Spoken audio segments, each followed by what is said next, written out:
I'm convinced that right now is literally the worst time in human history to be a man. That's not an exaggeration either. Men that would have lived completely normal lives in days of the past are now forced to live in exile, completely alone, with no hope of ever finding a woman to reciprocate their feelings. And friendship is increasingly difficult to come by too. Any form of human connection is hard to find these days. We are simultaneously the most connected society of all time and the most isolated when you look at people on an individual level. You'd think we'd all be extra connected with the internet now being ubiquitous on a global scale. We all have the ability to communicate instantly with anybody else, whether they're in the next room or they're on the opposite side of the globe. But all the internet's really done for us is it's given women access to endless validation, which is the primary emotional need for women, although they can easily get physical intimacy as well whenever they want it. But for men, the internet ultimately has just created an ecosystem where women don't need most of us. No woman actually needs to be with one individual man to have her emotional needs met. I mean, that would probably meet her needs better. That would give her a more fulfilling sense of validation.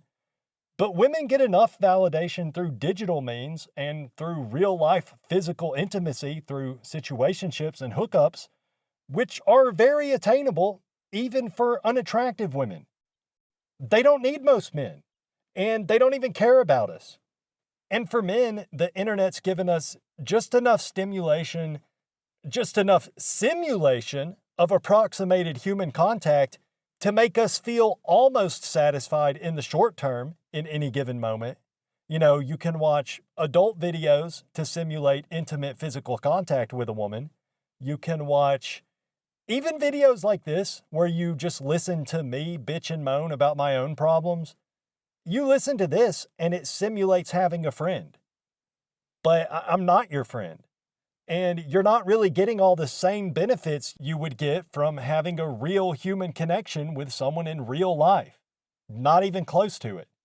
But consuming content like this probably is enough to trick your brain a little bit into feeling like you have a friend. Just like watching adult content tricks your brain a little bit in the short term into thinking you have a woman that cares about you enough to share that special part of herself with you.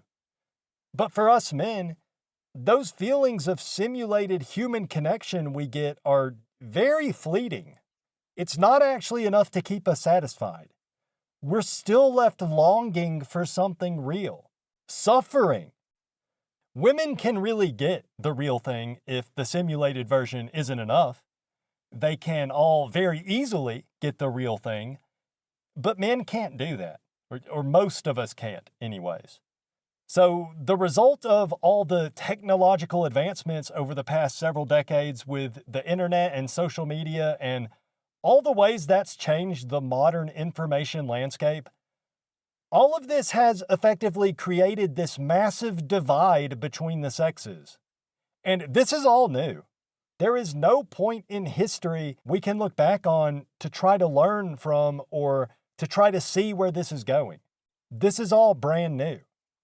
Now, an astute observer can probably intuit where this is all headed, but most people are not very good at recognizing patterns and synthesizing information into accurate predictions of the future.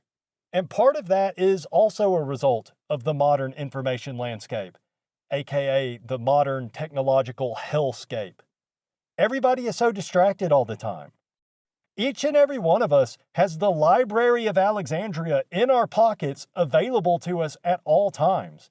And we got these Bluetooth headphones that are surprisingly comfortable with long battery life, and there's infinite content available streaming for free on demand.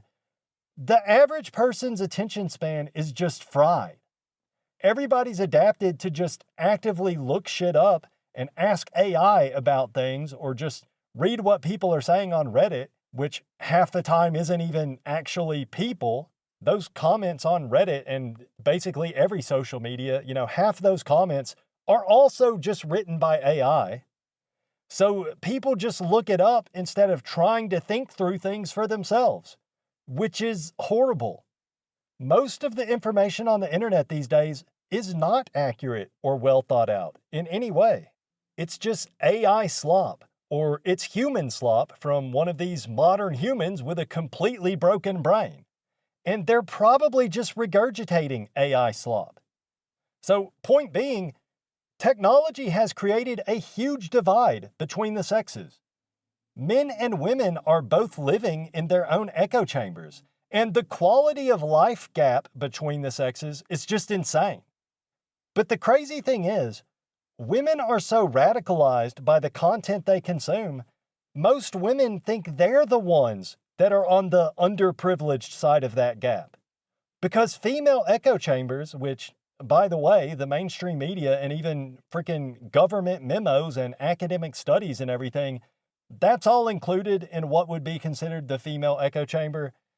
The female echo chamber radicalizes women by constantly pointing to the top 1% of all men and saying, that's the position men are in.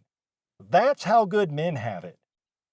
Then these chicks hook up with men in real life, or they just talk to men in the workplace in their corporate jobs, and they get all of that reaffirmed through confirmation bias, where they interpret everything in the least charitable sense possible. But also, you got to realize the average woman on a day-to-day basis is interacting with a sample of men that is heavily overrepresented by the top 1% of men, or the top 5%, or top 10%, whatever the case may be. I think you get the point. The men that women interact with the most are the men that are doing the best, because so many average men have just given up at this point. We're not in the workplace. We gave up trying to find employment. We're not in school. We dropped out, didn't see any point. And we're sure as hell not going on any dates. The majority of us are the guys that are not doing well. We're not the guys you're talking to at the club. We're not the guys being emotionally manipulative towards you.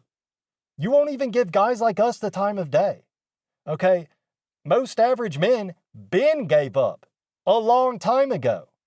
So women end up thinking their day-to-day experiences with men in real life are representative of the overall male population, so they think men are excelling in life. But that could not be further from the truth. Okay, so women are being radicalized by a sample of men in which average and below average men are extremely underrepresented, and that matters. Okay, this isn't just online discourse. This female radicalization has far-reaching implications on the entire future of humanity. Rewind that. It's important. I said the radicalization of modern women has far-reaching implications on the entire future of humanity. Over the past 30 years, the share of United States Congress members that are women has increased by 3.5 times. That is a 250% increase.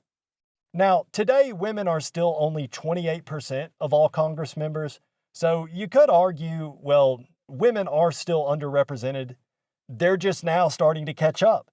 That's all we're saying. But with how quickly the rate of women in Congress has increased, it seems pretty likely to me that Congress will be majority female in the not too distant future. And even if that doesn't come to fruition, right now it's 28%. That is enough to flip the entire output of Congress into the gynocentric direction. If you have even like 10 women in a group of 100 men, most of the men immediately turn simp and start performing for the women. That's just a biological fact of human gender dynamics. And it's even worse these days with our society already being very female dominant.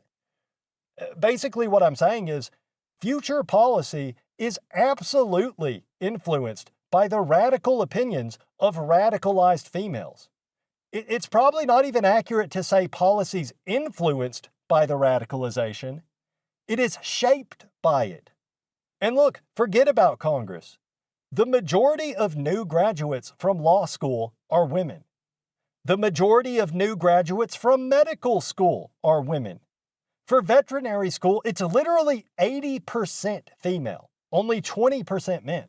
And it's a similar trend you can see across literally every high-paying, prestigious profession there is. All of them are majority female. Yet there's still a ton of affirmative action specifically for women. Women are already the majority. Men are already underrepresented, sometimes egregiously so, such as in the case with veterinary school, but there is still affirmative action for women. And there's nothing for men. Why? Why is that? Because our whole damn society is radicalized to hate men. Our society is radicalized into thinking women are still being held back despite the blatantly obvious reality that actually women are being propped up. If you look at test scores for these professional schools, men score higher on average, but they get accepted at a much lower rate. So how do you explain that? It's just discrimination. Plain and simple, it's discrimination.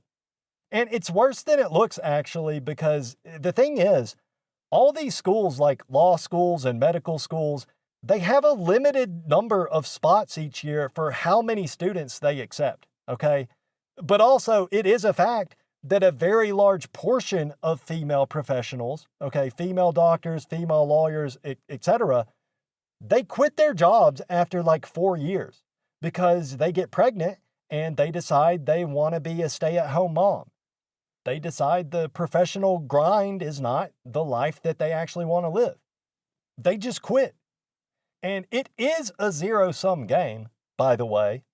There's not a spot available for every person that's qualified to go into any given profession. There are limited spots. So for every woman that becomes a doctor, one less man gets to be a doctor. But an outsized portion of those women quit after just a few years of working. So we're just creating a situation where there's less and less people qualified to do these jobs because all the schools only wanted women instead of men. Look at the state of veterinary medicine. 80% of new graduates are female. 80%. If you don't think that is going to create a massive shortage of vets in the future, then I don't know what to tell you. You must be retarded. Men are being pushed to the sidelines to make room for more women, but then the women want to quit as soon as they lock down some trust fund finance bro and get knocked up. So what's going to happen when Rover gets heartworms? Men get treated like dogs in this society, but also fuck dogs, I guess. Because in about 10 to 20 years from now, it's going to be really, really hard to find a vet to take care of your sick pupperino, your sick little doggo, okay? And the only alternative to the future vet shortage and lawyer shortage and doctor shortage and all these other shortages we are bound to be seeing over the coming decades, the only remedy is that fewer and fewer of these professional women have kids. And that's not good either.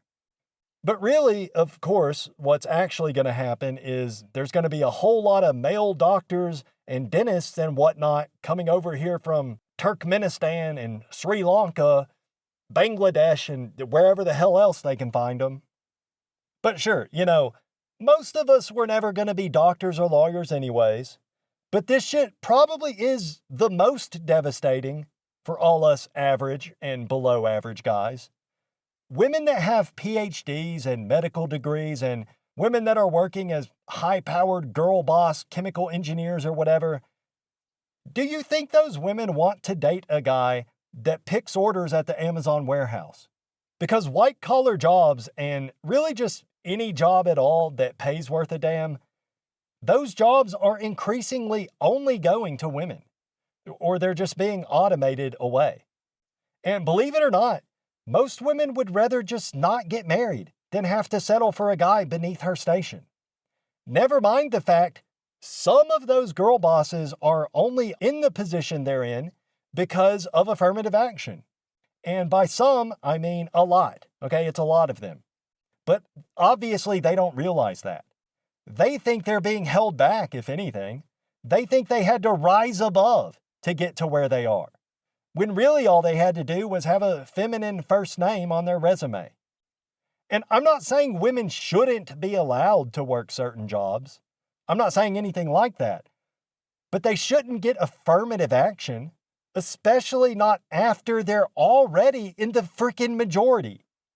By every metric, they're already doing the best. So stop with the affirmative action. Stop brainwashing the youth. And maybe, I don't know, maybe don't let them have unrestricted access to the internet. I don't know. I mean, seriously though, dating apps and social media actually are ruining society. That is not at all a hyperbolic statement. That's just a fact. So, I don't know. I don't have the solutions. I don't know if there is a solution. I'm a total Luddite, so I don't like the idea of artificial AI girlfriends and sex robots. I don't think that's ever going to actually solve anything. I think that'll probably not be any better than streaming adult videos currently are, because what it is we need, it's actual human connection that we need. I need an actual woman to love me for who I am. But I know I'm not getting that, or it's extremely unlikely for me to get that.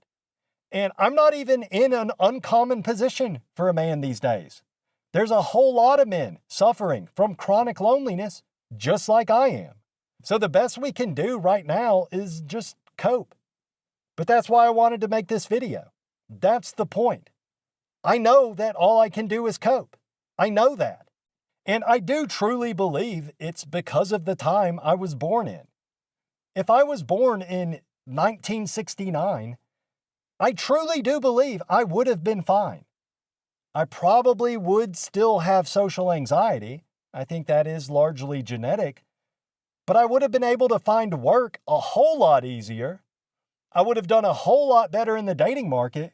Because, fellas, I don't know if y'all realize this, but it's not just that the dating market has gotten worse.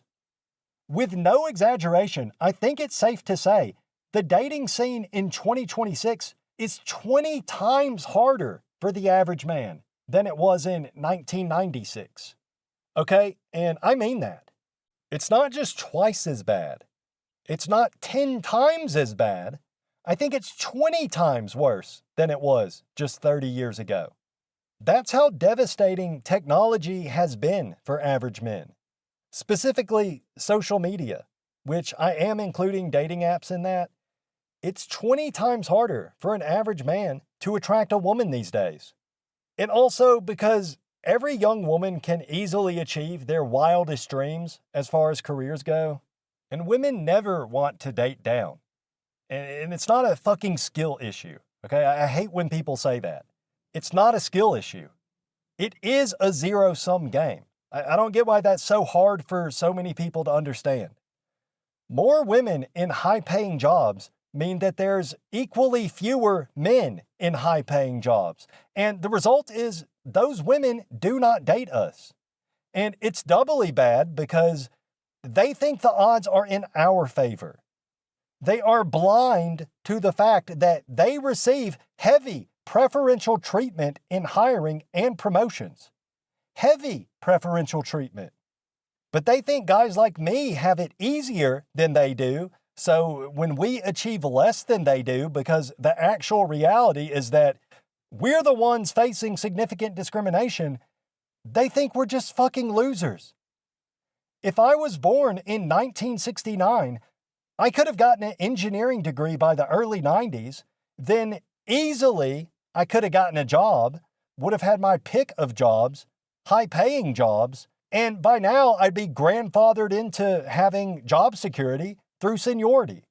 And I think I probably could have found a woman to marry me because most women back then had much more reasonable expectations since they weren't all just handed corporate jobs on a silver platter, and they didn't all have an instant gratification device in their pocket that allowed dozens of men to DM them every single day, offering no strings attached, low-key physical intimacy.